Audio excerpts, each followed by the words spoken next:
Sister blamed me for her divorce, and the family abandoned me.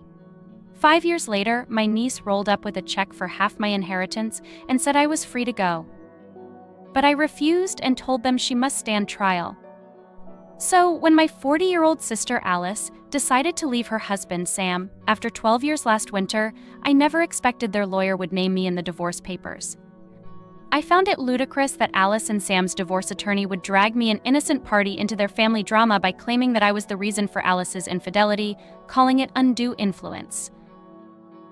Now, I don't know about you folks, but there is no way some teenage affair is going to make me feel any kind of influence. Yeah, maybe she was estranged from her kids because I went ahead and became my mom's favorite after Alice decided to run away from home at the age of 16. Apparently, she couldn't finagle her way around me being the new favorite of the family and decided to walk out instead. Mom had tried to stop her, but apparently Alice was too traumatized to stay around after Dad died.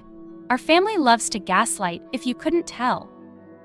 I don't mind being our family punching bag, because at the end of the day, I still had Mom on my side, a nurse who worked triple shifts just to buy me an Apple Watch when I was in high school, or at least I thought I had her on my side.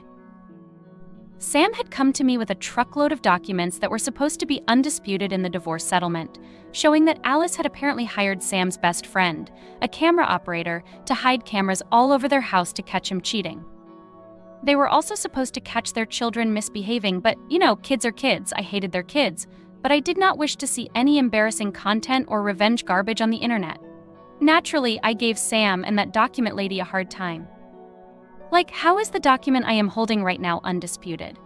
Besides, how on earth was I supposed to be dragging Alice into having an affair? Guess what else was included in those divorce documents? The fact that, since Alice was leaving the handsome money, big house, and everything in it, it was only fair that Sam gave his friend back his favor by paying him $50,000. They expected Alice to cough up this amount. Well, it was not going to be legal because I was going to contest it. Plus, Alice and I were supposedly in a legal dispute over this. The upside was that I looked pretty much asexual in front of their dispute. Alice hadn't spoken to me since I was 12. Dad left the family for a younger version of Alice, but he sported his brand new family in plaid. Mom picked me up from school so often that it was like she was looking for excuses to tell everybody in the neighborhood that I was her favorite daughter. She probably could have been, but Alice didn't need a high school diploma, she needed therapy. Poor Sam came to me yesterday after running through a bunch of lawyers who had turned him down because at the end of the day, Alice was right, a teenage affair was definitely going to shine a spotlight on me, and nobody was going to win such a dispute. I couldn't help but laugh, Not out loud, but inside, I narrated it to all of my work buddies. They wanted me to land some work buddy who would have Sam crawling up to me, so I posted a gig on Craigslist, $469,865.95, all to see Sam crawl like a baby with booze down his mouth and thaw to bed at night. My phone blew up like crazy. I already had a win in a dispute with Alice's lawyer in my tiny city. Because Alice hadn't spoken to me since I was about 12, it was easier to encourage her to run away from home than to be a mother to 2 kids under a decade old. Apparently, there had been an older and a younger version of Alice around before me who weren't actually Alice's real children.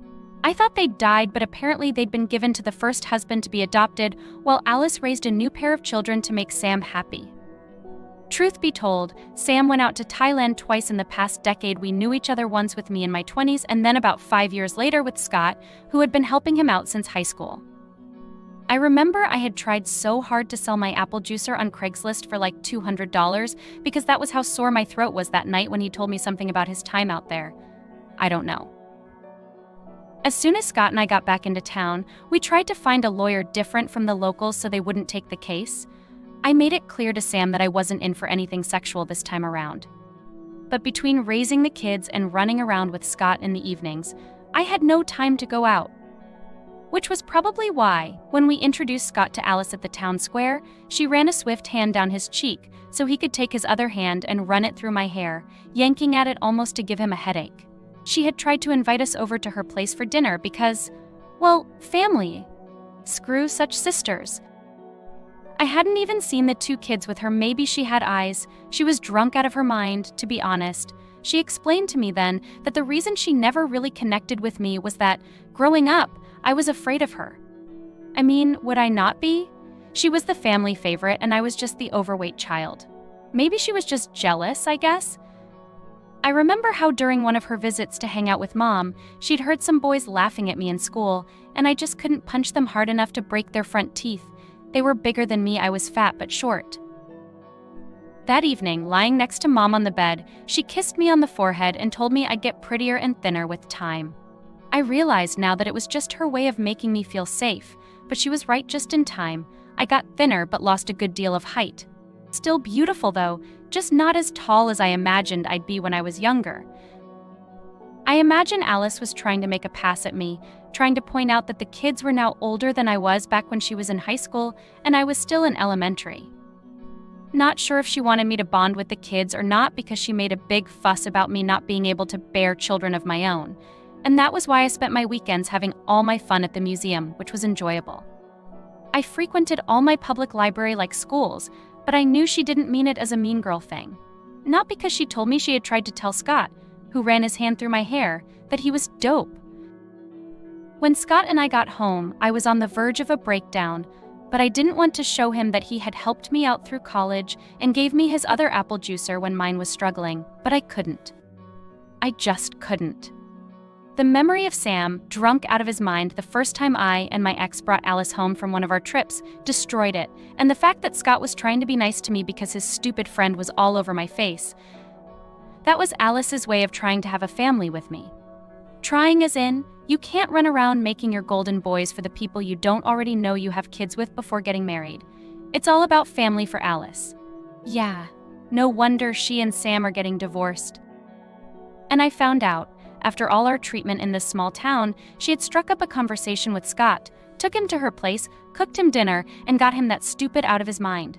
I found out after Scott admitted to me that he had taken away Alice's birth control pills and it worked.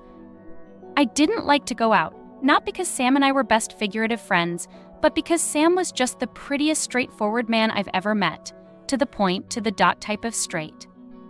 I thought maybe he was the one who put Scott up right until Scott slipped me a cute pink envelope he had meant to give me earlier that morning to go with the booze he had bought me. The envelope contained a positive pregnancy test. Calling it a breakup because there had been literally no relationship, because A, we had no attraction, and B, he was my best Caucasian buddy. That evening, I read through the letter he had written for me, and it beat the hell out of Alice's lame tears and smiles. Fun fact, the kid Alice had for Scott is being raised by my mom. As it turns out, Scott is straight as an arrow. He's so straight, I don't know how to put it in words. But whatever happened that night, maybe he was drunk, just as Alice and Sam were, confused as hell. Yeah, as it turns out, Scott had a younger sibling from his mom at the same time Alice was forcing baby Scott on me. That sibling had basically been sent off to the military and Borat schools to raise a straight alpha kid. Guess what? He's still gay. But not before breaking the news to his parents that he had been targeted and pushed into a relationship with me, just as Alice and Sam were breaking up. And Mom suddenly realized she had a new family member, which had Alice ripping a chunk out of me. And then she started treating me like I had treated, well, baby Alice. All of our other cousins' mothers were beginning to warm up to Mom because she suddenly looked all white now that she had a mixed Asian white grandkid. It's been 6 years since Mom ran the last night shift job, and until today, no one seems to believe it's not about the money. So ever since Mom started running her own loans, I had my head tamped down on heavy-duty day jobs, and that's just for the kids. Sammy Joe is the younger one. He tries so hard to call me Mommy even when his own mom, Scott, and Sam insist he needs Mommy every time Sam has a family day at his house. It's those kids. I just had a chip on my shoulder that day. Alice had tried to pour beer over my head while Abby, the older one, had pulled me from behind, trying to choke me down or something. I admitted to everybody how they had put me in the hospital all those years back. Alice had to admit it was the hospital where she and Sam rigged cameras to watch every move I made, and that's how Abby knew I flaked out on tampons in the morning, because the kids would go for their corn rice breakfast, piping hot, and then burst into my room at night. I couldn't spank a kid in the face, so it came hard on Alice. Sam does not want to see me ever again, and I want to win the case. Alice just earlier today came rushing in, crying about what Mom had been doing back in her little town these days, rubbing it in Alice's face that Mom was actually scratching that, actually being the surrogate protectively for her grandkids. What Mom had once admitted to me not through words but quietly more like sarcasm when she was rubbing my head in childhood while I cried silently. It was clear now she was doing this for these kids, Alice's kids of all people, out of pity. So my issue right now is that even though I publicly had everybody laughing that day, including Sam, telling them that they were all doing harm to me while I was that age, calling it child's play or public humiliation, I still couldn't bring myself to go hard on those kids because they are kids. Now Alice and Scott are demanding that I pick the better path of ignoring them and calling it even, or rolling around in the mud of past exposures versus having some Asian kid be abused by a half-Asian kid by an asexual individual who doesn't yet blatantly know they are kids after Alice and Scott moved home from out of state like 3 years back. Just because they missed having Mom run around with their kids, they miss me or Mom this or that. I can't cut them up like Scott had shown them my blog photos and pictures, and I had to bucket some kid in shades, smiling at my angled photo because I'm too nice. Anyway, Sam owes me $50,000. Divorce papers claimed me, so this surprise baby niece went ahead and rolled up with a check for half my inheritance, claiming childhood abuse. Update LOL, that was anticlimactic. I managed not to lose my mama's favorite crown that day. Sam's favorite son took me out to the zoo to see the elephants, telling them that he loved me so much he could. Then he pretended to go visit his dad in the dentist's office when he couldn't stand his dad staring at him. Scott Jr. and Alice, the twins, realizing my phone was in their mouths, took me for ice cream. They tried to explain to me that all the things they did back when they were kids were just child's play. I cried, and they went silent, not realizing that even though Alice was my mom's favorite, I had been the favored toddler over Alice's twins, who had been given to my mom to raise like an afternoon snack run that in itself was child abuse. I hadn't even bothered looking through those camera documents Sam had earlier given me because I just knew that seeing my pale, butt-naked body through couple limbs would sell 1,000 swords. I didn't bother running to a dilapidated photocopying store at noon to copy the $50,000 check and then rip it up into pieces because I bet Mom would later use it to get another washing machine or gas for her restaurant kitchen. At 4 p.m., Mom showed me her angry tears while trying to attend to the 3 kids running around her legs. Those were the moments when I had caught Alice red-handed, running her finger across Scott's mouth with Snoopy in the other hand. Sammy thought it was playing dumb, and it was so clear it wasn't that big of a deal. Alice and Scott went back to their lives, but those kids still needed me for some mom-kissing festival day, Christmassy whatever event, like married Chinese men making babies because they love each other. And I am just this without sex.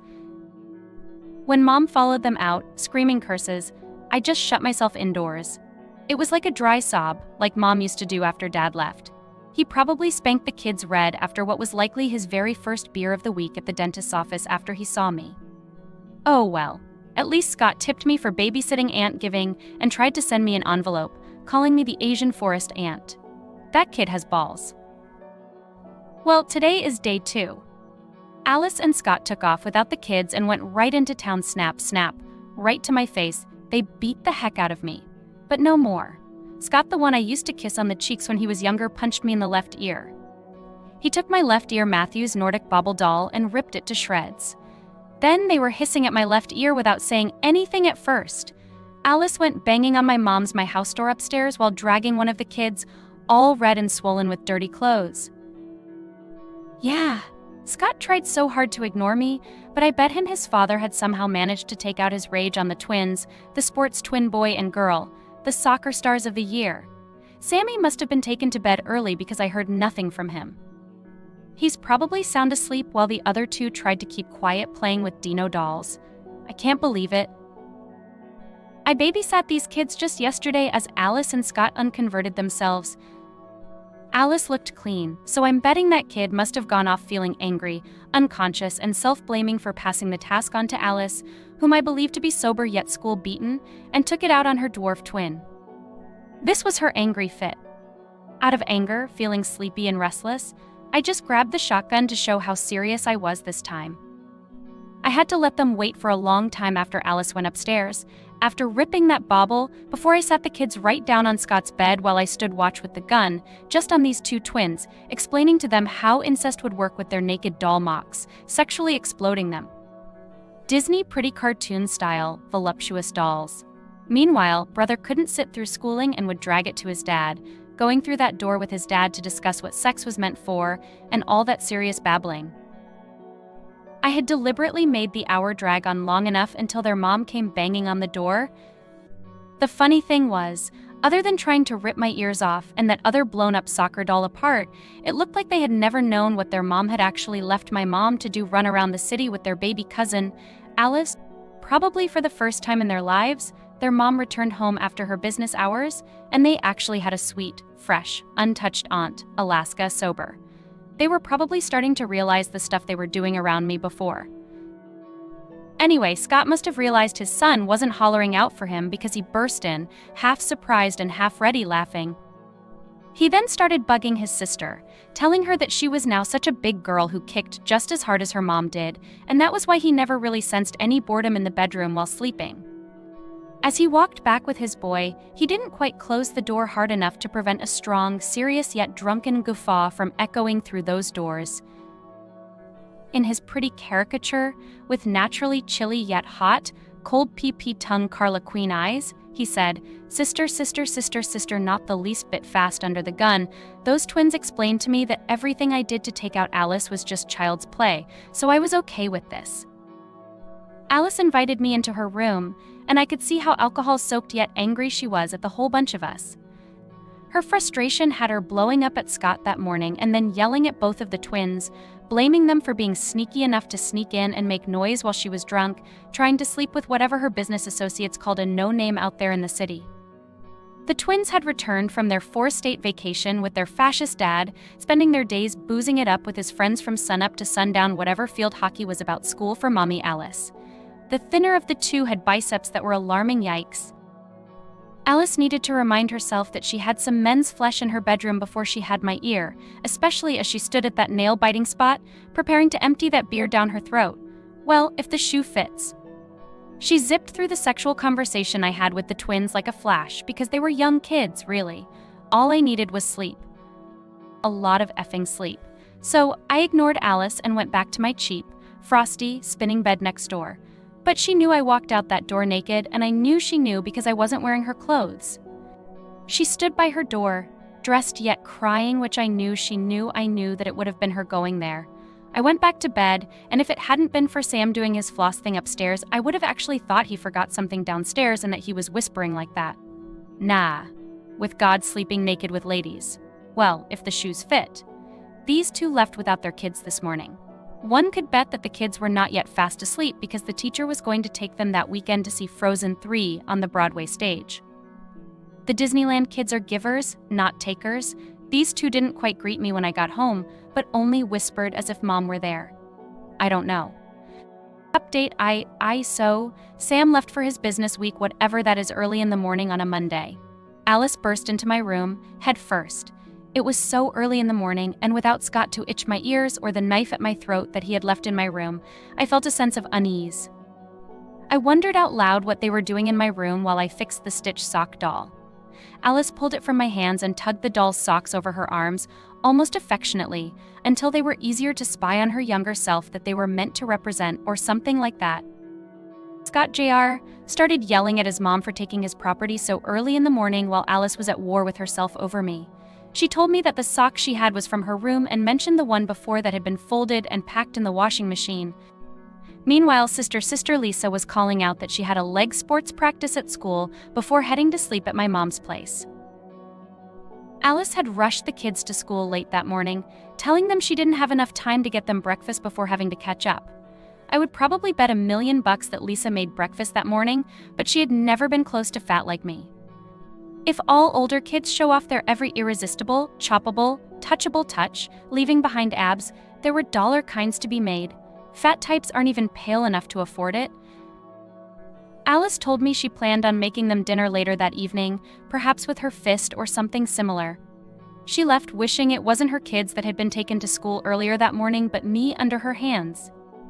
Update, So Mom looked limp, like she had a team of men naked over her since Sam left earlier in the day. This was Sunday morning, so I knew she had fun and everything. It's just that after what Alice had shoved at me and told me earlier, I just wasn't in the mood. Mom kept rubbing my skin because she seemed to be out of sorts. She told me she missed me making her anniversary breakfast. Like, whatever, I mean, Wouldn't I just be her cute, lip-smacking, celebratory breakfast date or something with a date? I don't know. Alice burst in on her, completely naked, and laid some rub oil on either Alice or Mom like that. Mom kept her folded up. Either one of them came out to shoo the other out of the room, and I cranked up her naked examination TV all the way higher. I don't know if they bicker over me when neither of them is around. Mom is quite the jealous type, and they are my palace dudes. Alice tried to needle me earlier, begging for a left-handed textured rub, and I told her that wherever her wandering fingers had been in the past, drifting that sobbing, shoulder-shaking, naked puzzle back rub to Mom, wasn't it far enough to make me ugly? She ran back to her palace. I just don't get this whole family sexual euphemism AR. Besides Sam's and Scott's kids, there are 2 younger half-sisters that they take around to visit Grandma from Dad's new happy family with their imported Asian mother. Cheap as polar bear type. Any of them screamed at me while I was naked at my door. Sam tried so hard not to scream me dead and wiped off a piggy. Update IV. So Mom claimed Alice was in her bed all through the night, and Alice did a quip test with some Asian lady in my audio the glass at the Brick Shoddy Bar House. Mom cubed her my wage made around brown jelly beans or whatever. Thank God. Update V. Sam went back on his personal week of golf in the morning. That was Wednesday. Alice was busting into my space to see how high her importance was after Mom bought a Schroedis or whatever keyboarded Asian lady from the bar house who was sent away when she arrived. I went to sleep not quite rolling in the shorts I always wear to sleep in, but I came back from Mom or Alice's jibe a wow. It wasn't morning, so I don't know how a dead asleep whale would know the jet lag. I found somebody's arms pestering my legs. I sent them a wake-up call, and that sent them running out. I was too tipsy to realize I was not in my room. Sam felt like he was hallucinating in his sleep and fell right back asleep until someone returned, busting in and sitting down with the gun I did for Alicia. I can't recall, or maybe the liquor hadn't worn off yet. I either whistled at him, hissed at him, or moused him, and his nipple almost came off. So that's it, Paladin. Lastly, I tried doing it non-sexed. Alice was filling lumps in her eyes about Richmond.